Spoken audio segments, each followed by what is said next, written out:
असतं.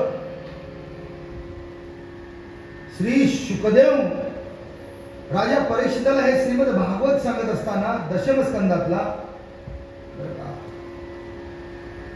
हा 25वा अध्याय आहे आणि तो अध्याय कर्मावर सांगितलेला आहे भगवंताने.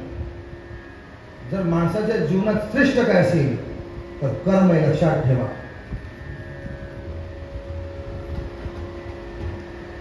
सर्वात श्रेष्ठ काय असेल तर काय आहे कर्म. आणि म्हणून माणसानं कर्म करावं म्हणून माणसाला काय दिलेलं आहे पंढरनाथ महाराज. माणसानं कर्म करावं म्हणून काय दिलेलं आहे. जर हे नसतं तर काम केलं असतं तुम्ही. जरा विचारा ना स्वतःच्या मनात. हे जर नसतं हे कॉम्प्युटरवर बसला असता का दोघं पती पत्नी.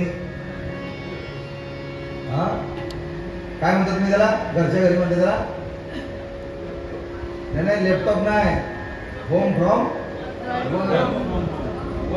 Work from home. Work from home जे घरात सुद्धा बसून करता ना. हे जर नसतं तर.